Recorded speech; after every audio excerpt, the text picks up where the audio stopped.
Hey guys, welcome back to Knowledge Treasure Hunters. I hope आप सभी की पढ़ाई काफ़ी ज़्यादा शानदार चल रही होगी और उसी शानदार पढ़ाई को और ज़्यादा शानदार बनाने के लिए हमने एक सीरीज स्टार्ट की थी। सीरीज थी हमारी इन्वायरमेंट की और जिसमें हम शंकर आईएएस बुक को कवर कर रहे थे। चैप्टर नंबर 6 चल रहा। काफ़ी सारी चीज़ें हम ऑलरेडी पढ़ चुके हैं अपनी प्रीवियस वीडियोज़ में और आज जो हम पढ़ने वाले हैं वो पढ़ने वाले हैं हाइड्रो पावर के बारे में कि भाई जो पानी है जो हमें नेचुरली गॉड गिफ्टेड मिल चुका है। ठीक है, हमारी जो अर्थ है वो ब्लू प्लेनेट के नाम से फेमस है। क्यों? क्योंकि हमारे पास पानी है। ठीक है, तो उस पानी का क्यों ना हम यूज़ रिन्यूएबल एनर्जी बनाने के लिए भी कर लें। अब ये तो हम ऑलरेडी अब तक ये समझ ही चुके हैं कि आखिर ये रिन्यूएबल एनर्जी हमें चाहिए ही क्यों थी। ठीक है, इसकी नीड पड़ी ही क्यों, ऑलरेडी हम ये चीज़ समझ चुके हैं। लेकिन फिर मुद्दा ये उठा था कि आखिर रिन्यूएबल एनर्जी को हम बनाएं कैसे। राइट, उसकी सारी चीज़ें हम समझ चुके थे कि क्यों हमें इम्पोर्टेंट है, एक नीड क्यों है, कैसे बनानी चाहिए, सब कुछ देख लिया था। लेकिन फिर कैसे बनाई जाए, तब कई सारे ऑप्शंस हमारे पास मिले थे, जैसे कि सोलर। ठीक है, हमें सन तो सबके पास में है। राइट, सन पर सबका हक है, जो धरती पर रह रहा है उसका हक है। ठीक, तो सन से जो एनर्जी मिल रही थी उससे हम इलेक्ट्रिसिटी बना रहे थे, हम ऑलरेडी ये चीज़ देख चुके हैं। उसके बाद में हवा, उस पर किसी का एक पर्सन का तो राइट नहीं है, सबका राइट है। तो उस हवा का भी हमने यूज़ किया था और उससे भी हमने एनर्जी बनाई थी। आज हम देखेंगे कि जो पानी हमारे पास में इतना ज़्यादा पानी अवेलेबल है, हमारी अर्थ ब्लू है, जिसकी वजह से पानी जो है, पानी की वजह से अर्थ ब्लू प्लैनेट है, तो उस पानी का यूज़ आज हम करेंगे अपनी इलेक्ट्रिसिटी को बनाने के लिए। इसमें आज पूरी वीडियो में हम क्या देखने वाले हैं, हाइड्रो पावर के बारे में समझेंगे। उसके बाद उसका जो टाइप है, ठीक है, स्मॉल हाइड्रो पावर होते हैं वो भी देखने वाले हैं। इम्पाउंडमेंट क्या होता है, डाइवर्जन से हम कैसे बना सकते हैं इलेक्ट्रिसिटी को, पम्प्ड स्टोरेज से किस तरीके से हम इलेक्ट्रिसिटी को बना सकते हैं, इनके टाइप्स भी देखने वाले हैं। हमारी इंडिया में इंस्टॉल्ड कैपेसिटी कितनी है, कितना हमने यूज़ कर लिया है, ये जो आपका जो पानी है उससे कितना ज़्यादा हमने अभी तक इलेक्ट्रिसिटी बना ली है और हमारी कितनी कर सकते हैं, सब कुछ हम इस ही वीडियो में देखने वाले हैं। सबसे पहले देखने वाले हैं हाइड्रो पावर। हाइड्रो पावर आखिर होती ही क्या है। Hydraulic power can be captured when water flows downward from a higher level to a lower level, which is then used to turn the turbine, thereby converting the kinetic energy of water into mechanical energy to drive the generator। देखो क्या लिखा है, जिसने previous video देखी है उसको बहुत अच्छे से समझ में आया होगा आखिर ये लिखा क्या है, क्योंकि हमने प्रीवियस वीडियो में बहुत सारे कंसेप्ट को क्लियर किया था, जैसे कि काइनेटिक एनर्जी क्या होती है, मैकेनिकल एनर्जी क्या होती है, टरबाइन का आखिर रोल क्या है, सब कुछ ऑलरेडी देख चुके हैं। लेकिन भाई जिसने नहीं देखा है वो यहाँ पर समझ लेगा, कोई इश्यू है ही नहीं। चलो, क्या बोला गया है कि हाइड्रोलिक जो पावर है, मतलब क्या, जो पानी की पावर है वो हम कैसे कैप्चर कर सकते हैं, जब पानी ऊंचाई से कहीं नीचे की तरफ आ रहा है। ठीक है, कोई ऊंची प्लेस है, वहां से पानी नीचे की तरफ जब बहकर आ रहा है बहुत हाई स्पीड में, तब उस सिचुएशन से हम पानी का पावर जो है उसको हम कैप्चर कर सकते हैं। कैसे करेंगे, जब ऊंचाई से नीचे पानी आता है तब क्या करेंगे, वो जो फोर्स लगती हुई आ रही है उसके साथ में बहुत तेज से पानी आ रहा है, और काइनेटिक एनर्जी क्या होती है, जो मूवमेंट से एनर्जी बनती है। पानी मूव कर रहा है ऊपर से नीचे तक, तब उसके टाइम पर क्या होगा, काइनेटिक एनर्जी बनेगी। ऊपर से नीचे बहुत हाई स्पीड में फ्लो कर रहा है तो मूव हो रहा है, मूवमेंट हो रही है तो काइनेटिक एनर्जी बनी। वो जो काइनेटिक एनर्जी है उसको मैकेनिकल एनर्जी में कन्वर्ट किया जाएगा जब टरबाइन एक लगी होगी, उसको रोटेट कर दिया जाएगा। बहता हुआ ऊंचे से पानी हाई स्पीड में आ रहा है नीचे, और नीचे हमने लगा रखी है टरबाइन, उस पर जैसे ही पानी गिर रहा है तो क्या होगा, वो रोटेट करने लगेगी। ठीक है, रोटेट करेगी तो क्या होगा, जो काइनेटिक एनर्जी थी, जो मूवमेंट वाली एनर्जी थी, अब वो मैकेनिकल एनर्जी बन जाएगी। टरबाइन को कनेक्ट कर लेंगे हम एक जनरेटर से। अब टरबाइन गोल गोल घूमती रहेगी, उससे क्या होगा, आपका जनरेटर तक सारी जो पावर है वो जाएगी, जनरेटर पावर को बना देगा, इलेक्ट्रिसिटी आपकी बनकर तैयार हो जाएगी। बस मेन मुद्दा क्या था कि टरबाइन आखिर रोटेट कैसे होगी, बस जहां पर भी टरबाइन रोटेट हो गई बस इलेक्ट्रिसिटी बन जाएगी। बस काम क्या करना होगा कि टरबाइन को जनरेटर से अटैच करना होगा। यही हमने देखा था कल के वीडियो में, जब हमने देखा था कि विंड टरबाइन थी वो कैसे रोटेट हो रही थी। राइट, विंड टरबाइन जैसे ही रोटेट हुई आपकी इलेक्ट्रिसिटी बनकर तैयार हो गई थी। ऐसे ही यहाँ पर भी, वहां पर हवा घुमा रही थी टरबाइन को और यहाँ पर पानी घुमा रहा है। ऊपर से नीचे जब पानी आता है तो उसमें बहुत ज़्यादा स्पीड होती है, बहुत एनर्जी होती है। वही काइनेटिक एनर्जी यूज़ की जाती है टरबाइन को घुमाने के लिए। टरबाइन घूमती है और फिर आपकी वाटर से क्या हो जाती है, इलेक्ट्रिसिटी जनरेट हो जाती है। हाइड्रो पावर सबसे ज़्यादा सस्ती होती है, सबसे ज़्यादा साफ सोर्स माना गया है एनर्जी का। But there are many environmental and social issues associated with big dams, as seen in projects like Terry, Narmada, etc. Small hydropower are free from these problems. क्या कहा गया है कि वैसे तो सबसे ज़्यादा सस्ता है ये और सबसे ज़्यादा साफ है, लेकिन फिर भी कई सारी प्रॉब्लम्स का सामना हमें करने को मिलता है अगर हम बड़े बड़े प्लांट्स लगा देते हैं, जैसे कि टहरी हो गया, नर्मदा हुआ। कौन सी प्रॉब्लम्स हैं? अब देखो, कहीं पर भी आप डैम लगाओगे तो वहाँ का जो आपका रहता है ट्रीज होंगे वो कट जाएंगे, वहाँ पर जो लोग रहते होंगे उनको हटा दिया जाएगा, वहाँ से उनको कहा जाएगा आप कहीं और शिफ्ट हो जाओ। ऐसी कई सारी दिक्कतें होती हैं जो फेस की जाती हैं अगर हम बड़ा पावर प्लांट लगाते हैं, ठीक है। वहीं पर अगर छोटा है, छोटा पावर प्लांट लगाया है तो इतनी ज़्यादा देते हैं। अब बात की जा रही है कि हाइड्रो पावर जो हम लगा रहे हैं, ये जो हाइड्रो पावर स्टेशंस हैं ये कितनी तरीके की होती हैं, ठीक है। अब मान लो आपने सब कुछ समझ लिया कि भाई कैसे बनाना है इलेक्ट्रिसिटी को पानी से, ठीक है। लेकिन अब किस तरीके के पावर स्टेशन लगाने की बात हो रही है, तो आपको पता होना चाहिए ना कि कितने टाइप के हैं पावर स्टेशन, उनमें से आप कोई एक लगा लोगे। तो यहाँ पर क्या कहा गया है कि जो पावर स्टेशन हैं वो 3 तरीके के हो सकते हैं। हाइड्रो पावर स्टेशन मतलब पानी से पावर को जनरेट करने वाले स्टेशन कितने तरीके के हैं? 3 तरीके के। तीनों ही हम डिटेल में देखेंगे। फिलहाल कौन कौन से हैं? पहला है इम्पाउंडमेंट, दूसरा है डाइवर्जन और तीसरा है पम्प्ड स्टोरेज, ठीक है।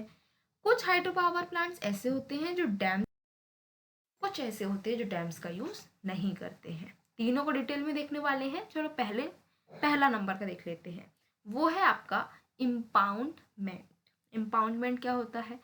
The most common type of hydro electric power plant is an impoundment facility. 3 देखे थे, उनमें से सबसे ज़्यादा कॉमन हर जगह आपको जो देखने को मिल जाएगा वो कौन सा है? Impoundment facility. And impoundment facility typically a large hydro power system uses a dam to store river water in a reservoir. अब जो इम्पाउंडमेंट फैसिलिटी है वो करती क्या है? एक लार्ज हाइड्रो पावर सिस्टम है, पहली बात तो छोटा मोटा नहीं है, बड़ा है, ठीक है। क्या करता है? ये डैम का भी यूज़ करता है। आपको याद रखना है कि कौन से मेथड में डैम का यूज़ हो रहा है और कौन से में नहीं हो रहा है। फिलहाल जो इम्पाउंडमेंट की अगर हम बात कर रहे हैं तो इम्पाउंडमेंट में डैम का यूज़ होता है, एक बड़ा हाइड्रो पावर स्टेशन होता है। छोटी मोटी जगह पर ये नहीं लगा सकते हो आप। ज़्यादा जगह होगी, ज़्यादा रिवर होगी, बड़ी रिवर होगी, ज़्यादा पानी आपको मिलता होगा, वहीं पर आप इम्पाउंडमेंट का यूज़ कर सकते हो और मोस्ट कॉमनली यही यूज़ किया जाता है। ये क्या करता है? डैम का यूज़ करता है और उससे होता क्या है? डैम का यूज़ करके पानी को रिजर्वायर की तरह इकट्ठा करता है। वाटर कब रिलीज किया जाता है? जब पानी रिलीज हम करते हैं। पहली बात तो स्टोर किया जाता है, डैम की हेल्प से हम स्टोर कर रहे हैं, और जिस दिन उस डैम को हम खोलेंगे तब वो पानी इतनी ज़्यादा हाई स्पीड से बाहर आता है कि टरबाइन रोटेट हो जाती है। टरबाइन रोटेट हो जाती है और जनरेटर से कनेक्टेड होती है, तो इलेक्ट्रिक। दूसरे तरीके का अपना जो सिस्टम है वो है डाइवर्जन। डाइवर्जन का कैसे यूज़ करेंगे? A diversion, sometimes called run-off river facility, channels a portion of a river through a canal or penstock and then to flow through a turbine, spinning it, which in turn activates a generator to produce electricity.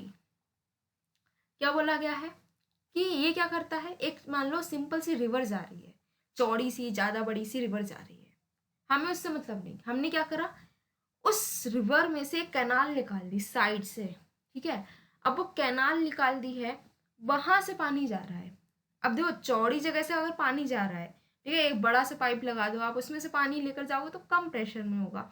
अब वही चौड़ा सा जा रहा था, आगे आपने उस पाइप को पतला कर दिया, बस यहीं से प्रेशर बन जाता है। कभी कभी आप भी जब पाइप का यूज करते हो, अगर पाइप का जो नोजल है उसको दबा दोगे तो क्या होगा, एकदम से प्रेशर से पानी निकलता है। वही बिल्कुल वही चीज़ यहाँ पर यूज़ हमने करी है इस इलेक्ट्रिसिटी को बनाने के लिए। क्या करा, रिवर चौड़ी थी, उसमें से पानी जा रहा था, कोई प्रॉब्लम नहीं थी, हमने क्या करा, वहां से पतली सी कनाल निकाली। चौड़ा था एकदम से, प्रेशर बन नहीं रहा था, कनाल निकाली, वहां से हाई स्पीड प्रेशर चल रहा है, और जब वो प्रेशर आगे जाएगा और टरबाइन पर गिरेगा पानी जो हाई प्रेशर में आ रहा है, टरबाइन रोटेट हो जाएगी, टरबाइन को जनरेटर से कनेक्ट करा होगा, आराम से इलेक्ट्रिसिटी बन जाएगी। ये वर्जन का तीसरे तरीके से कैसे बना सकते हैं हम इलेक्ट्रिसिटी को, वो है पम्प्ड स्टोरेज। इसमें क्या होता है, it works like a battery storing the electricity generated by other power sources like solar, wind and nuclear for later use. Pumped storage क्या है, अब जैसे आपके घर में क्या होगा, इन्वर्टर होगा, एक बैटरा कनेक्टेड होता है, उससे क्या होता है, लाइट आती है, हम उसको चार्ज कर लेते हैं, लाइट चली जाती है, उसका यूज कर लेते हैं इलेक्ट्रिसिटी का, जो कि जनरेट हो चुकी है, राइट। ऐसे ही यहाँ पर भी होता है, एक बैटरी की तरह काम करता है इलेक्ट्रिसिटी, जो दूसरी पावर सोर्सेज जैसे कि सोलर, विंड, न्यूक्लियर, इन सब से जो इलेक्ट्रिसिटी जनरेट हुई होती है उसको स्टोर कर लेता है। When the demand for electricity is low, pumped storage facility stores energy by pumping water from a lower reservoir to an upper reservoir. इसमें होता क्या है, देखो, पानी को तो ऊपर से ही गिराना है, किसी भी मेथड से गिराओ तभी इलेक्ट्रिसिटी बनेगी, क्योंकि ऊपर से जब गिरेगा नीचे तब क्या होगा, प्रेशर बनेगा, और प्रेशर से टरबाइन घूमेगी, इलेक्ट्रिसिटी बन जाएगी। अब नीचे से ऊपर अगर आप पानी गिराओगे तो प्रेशर तो बनना ही नहीं है, राइट, बड़ी मुश्किल से तो पानी ऊपर जा पाएगा, तो प्रेशर तो बनना ही नहीं है।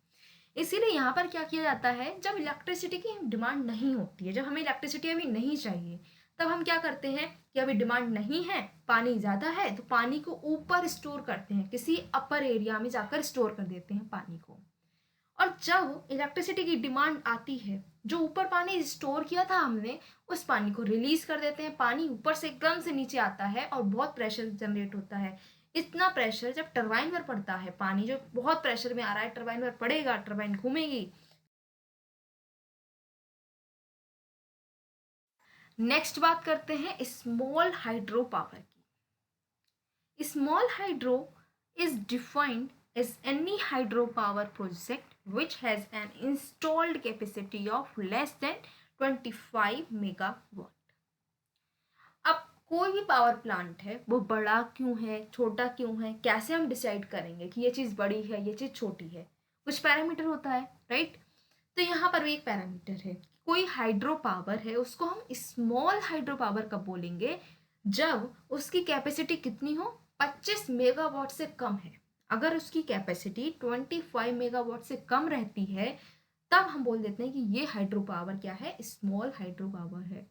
It is in most cases run of water, run of river, where a dam or barrage is quite small, usually just a weir with little or no water is stored.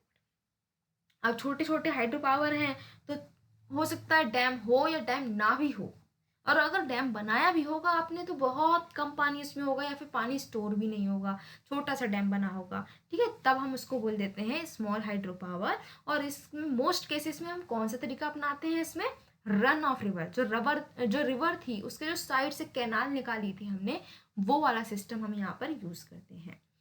Therefore, run-of river installations do not have the same kind of adverse effect on the local environment as large-scale hydro projects. इसीलिए, क्योंकि हमने ये चीज़ पहले भी अभी देखी थी कि बड़े बड़े अगर आप डैम बना रहे हो, बड़े बड़े पावर स्टेशन बना रहे हो, तब वहाँ पर बहुत सारी प्रॉब्लम्स को फेस करना पड़ता है। सोशल प्रॉब्लम्स हो सकती हैं, क्योंकि लोगों को घर से उनके निकाल दिया जाएगा, उनको हटा दिया जाएगा उस प्लेस से, या फिर इन्वायरमेंटल इश्यूज भी देखने को मिलते हैं। लेकिन अगर आप छोटा सा कहीं पर डैम बना रही हो तो कोई ज़्यादा इशू होता नहीं है। Small hydropower plants can serve the energy needs of remote rural areas independently. जो छोटे छोटे हाइड्रो पावर प्लांट्स होते हैं वो क्या करते हैं, जो छोटे मोटे एरिया है, आसपास के गांव हैं, वहाँ पर उनकी जो एनर्जी नीड्स है उनको फुलफिल कर देते हैं। India and China are the major players of the small hydropower sector, holding the highest number of installed projects. यहाँ पर क्या बोला गया है कि इंडिया और जो चाइना, दो चीज़ें, दो कंट्रीज का नाम आ रहा है, क्या, इंडिया का हमारे और चाइना, इन दोनों कंट्रीज में सबसे ज़्यादा स्मॉल हाइड्रो सबसे ज़्यादा हमने अपनी कंट्रीज़ में, चाहे हमारी कंट्री इंडिया और चाइना ने अपनी कंट्री में क्या कर रखा है, सबसे ज़्यादा स्मॉल हाइड्रो पावर प्लांट्स को लगाया हुआ है। अब क्योंकि हमने इतने ज़्यादा स्मॉल हाइड्रो पावर प्लांट्स लगाए हैं, तो आखिर हमारी पोटेंशियल कितनी है इसमें, हम कितना अच्छा इसमें कर सकते हैं। An estimated 5,415 sites of small hydro have been identified with a potential of around 19,750 megawatt. क्या बोला गया है कि लगभग 5,500 साइट्स हमने ऐसी ढूंढी हैं जहां पर स्मॉल हाइड्रो पावर प्लांट्स को लगाया जा सकता है, जो कि अराउंड 20,000 मेगावाट इलेक्ट्रिसिटी को जनरेट कर सकते हैं। River-based projects in the Himalayan states and irrigation canals in other states have massive potential for development of small hydro projects. क्या बोला गया है, जो रिवर से कनेक्टेड प्रोजेक्ट हैं, ठीक है, रिवर कहीं बह रही है, वहाँ पर साइड में हमने बना दिया अपना कोई पावर प्लांट। ऐसे जो हिमालयन रिवर्स होती है, क्योंकि हमने पढ़ा है, ठीक है, कि हिमालयन रिवर्स बहुत स्पीड में आती हैं क्योंकि ऊंचाई से आ रही हैं, ठीक है, तो वहाँ से हम आराम से इलेक्ट्रिसिटी बना सकते हैं, या फिर कोई कैनाल है वहाँ से बना सकते हैं, ठीक है, तो ये हम यूज़ कर सकते हैं स्मॉल हाइड्रो प्रोजेक्ट्स बनाने के लिए। According to the 12th 5-year plan targets, capacity addition from small hydro projects is targeted at 2.1 gigawatt in 2011 to 14 period. अब तो हमारे लिए यूज़ का नहीं है, लेकिन क्या लिखा है कि 12th 5-year plan जो था उसमें क्या टारगेट कहा रखा गया था, टारगेट ये था कि जो स्मॉल हाइड्रो प्रोजेक्ट्स हैं उससे हम 2.1 गीगावाट को जनरेट करेंगे, इतनी इलेक्ट्रिसिटी को जनरेट कर लेंगे। The Ministry of New and Renewable Energy is encouraging development of small hydro projects in both the public and private sector and aims to exploit at least 50% of the current potential in the next 10 years. जो ministry है new और renewable energy की, वो बहुत ज़्यादा encourage कर रही है कि आप नए से नए ज़्यादा से ज़्यादा स्मॉल हाइड्रो प्रोजेक्ट्स को लगाओ, चाहे गवर्नमेंट की हेल्प से लगे या फिर प्राइवेट सेक्टर से लगाएं, और कम से कम जितनी हमारी पोटेंशियल है उसका आधी पोटेंशियल उसको एक्सप्लॉइट हम कर सके। अब बात करेंगे कि आखिर हमने काम कितना कर रखा है, वो तो ये है कि आप कितना कर सकते हो, राइट, लेकिन हमने करा कितना है, तो अभी हमने 3,726 मेगावाट, और इसी के साथ में हमारा ये जो टॉपिक था जिसमें हमने पानी से इलेक्ट्रिसिटी को बनाना सीखा था वो कंप्लीट होता है। आई होप आपको डिटेल में सब कुछ समझ में आया होगा, मेन कैसे चलाना है कि टरबाइन को रोटेट करना है, ठीक है। आपको अगर समझ में आए तो आपको करना क्या है, वीडियो को लाइक करना है, शेयर करना है, चैनल को सब्सक्राइब करना है। मिलते हैं नेक्स्ट वीडियो में नेक्स्ट टॉपिक के साथ में। Till then keep your knowledge treasure hunting on.